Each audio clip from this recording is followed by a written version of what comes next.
Timnas Indonesia U17 terbukti dicurangi oleh wasit, FIFA langsung turun tangan. Selain penjaga gawang yang tampil bobrok, inilah 3 penyebab kekalahan Timnas Indonesia saat dibantai Irak. Gagal di Piala Dunia U17, PSSI langsung pecat Bima kurang sakti. Gara-gara dibantai Irak, PSSI langsung datangkan striker top dunia Ragnar Oratmangun. Simak video selengkapnya sebagai berikut.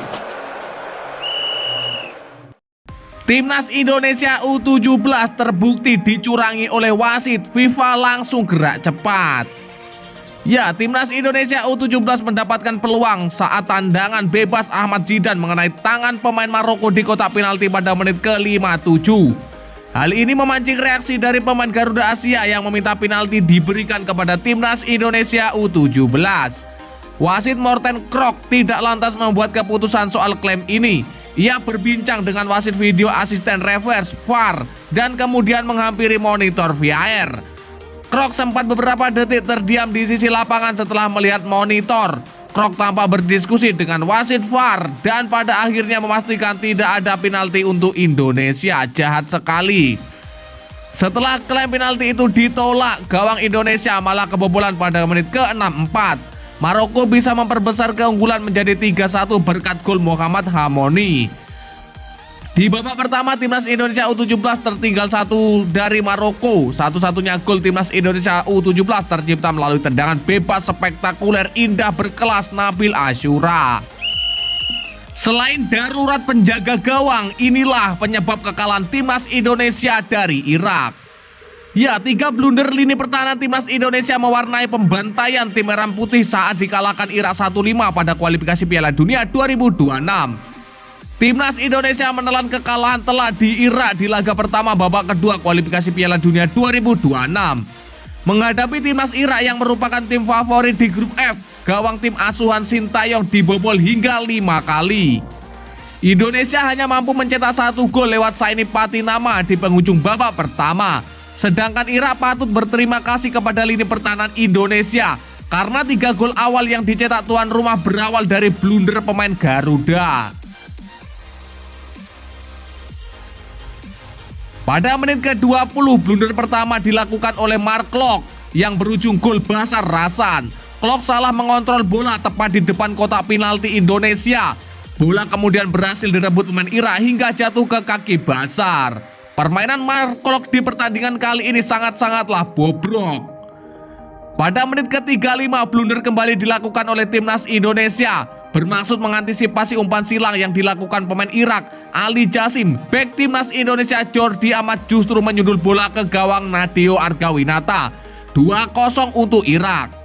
Apa yang dilakukan oleh Jordi Amat sudah tepat karena bola umpan silang tepat mengarah ke penyerang Irak, Aiman Hussein. Sayang antisipasi bek naturalisasi Timnas Indonesia salah arah dan tujuan. Pada menit ke-60 kali ini Mark Klok dan Asnawi Mangkualam melakukan blunder. Keduanya salah komunikasi atau saling menunggu untuk mengambil bola. Momen silap itu dimanfaatkan Ali Jasim untuk merebut bola.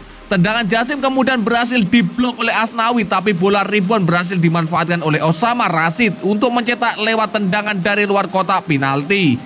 Tendangan Rashid sebenarnya tidak terlalu keras tapi gagal diantisipasi Nadeo Argawinata yang tampil bobrok. Gagal di Piala Dunia U17, PSSI langsung berikan isyarat gantikan pelatih Timnas Indonesia Bima kurang sakti. Ya, nasib pelatih Bima Sakti diungkap Ketua Umum PSSI Erick Thohir setelah Timnas Indonesia U17 diambang tersingkir dari Piala Dunia U17. Sang juru ramu direncanakan bakal menempati posisi barunya. Timnas Indonesia U17 tengah harap-harap cemas menunggu kepastian lolos tidaknya mereka ke babak 16 besar. Kekalahan di Stadion Gelora Bung Tomo, Surabaya itu membuat Garuda Asia finish di peringkat ketiga klasemen grup A dengan koleksi 2 poin. Situasi itu memang membuat Nabil Asyura dan kawan-kawan masih berpeluang lolos lewat jalur peringkat ketiga terbaik. Tetapi harus bergantung dengan hasil tim-tim lain khususnya di grup E dan F. Ketua Umum PSSI Erick Thohir mengungkapkan nasib Bima Sakti pasca situasi tersebut. Dia mengisyaratkan masih percaya kepada Bima Sakti dengan menyebut sang pelatih kemungkinan bakal naik untuk mengurus kelompok umur U20. Bima Sakti akan masuk sebagai asisten pelatih timnas Indonesia U20 yang dinahkodai Indra Sapri dengan PSSI menargetkan mereka lolos ke putaran final Piala Dunia U20 2025. Ya, pelatih Coach Bima Sakti langsung kami pecat dan kami arahkan ke timnas U20 untuk mendampingi pelatih Indra Sapri, kata Erick Thohir. Ya, kalau Coach Frank Wormuth kan kita pernah bicara salah satu opsinya dia menjadi technical director. Opsi itu masih terbuka atau memang dia pilihannya setelah beberapa bulan kembali ke negaranya, kata Erick Thohir menutup. Gara-gara dibantai Irak, timnas Indonesia langsung gerak cepat menaturalisasi Ragnar Oratmangun. Ya, pemain keturunan Maluku Ragnar Oratmangun resmi akan dinaturalisasi untuk membela timnas Indonesia. Kabar naturalisasi Ragnar Oratmangun disampaikan langsung oleh Ketua Umum PSSI Erick Thohir.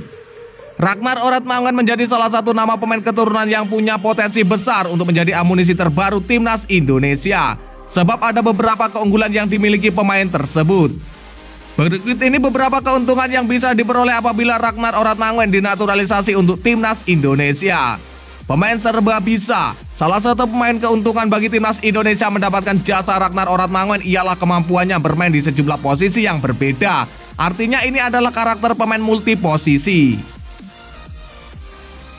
Pemain berpostur hampir 2 meter ini, posisi naturalnya ialah winger kiri, namun dia ternyata juga bisa diplot untuk menjadi gelandang tengah dengan gelandang bertahan. Dengan kemampuan semacam ini, timnas Indonesia dan Sintayong bakal lebih leluasa untuk mencari komposisi terbaik apabila mendapatkan Ragnar Oratmangun sebagai pemain naturalisasi terbaru timnas Indonesia. Berpengalaman di Liga Top Eropa. Keunggulan lainnya yang dimiliki oleh Ragnar Oratmangun ialah catatan berjalannya karir yang sudah terhitung mentereng di kasta tertinggi Liga Belanda. Sebab dia pernah bermain bersama sejumlah klub yang berlaga di Eredivisie. Catatan ini dimulai bersama Go Ahead Eagles. Setelah itu dia berlabuh bersama Go Ahead Eagles lagi di tahun selanjutnya. Ragnar Oratmangun kemudian melanjutkan karir bersama FC Groningen, lalu saat ini menjalani masa peminjaman bersama Fortuna Sittard. Apabila mempertimbangkan usia Ragnar Oratmangun, pemain kelahiran 21 Januari 1998 ini sebetulnya masih memiliki karir yang panjang di dunia sepak bola. Pasalnya Ragnar saat ini baru berumur 25 tahun. Dengan kata lain, perjalanan karir pemain asal Oost Belanda ini menjadi terhitung panjang. Bahkan dia belum masuk usia-usia emas bagi seorang pesepak bola. Inilah yang patut menjadi pertimbangan PSSI untuk memberikan status warga negara Indonesia kepada pemain binaan Akademi FC Oost dan Nijmegen tersebut. Ya, dan lantas bagaimanakah menurut pendapat kalian? Silakan kalian tulis di kolom komentar.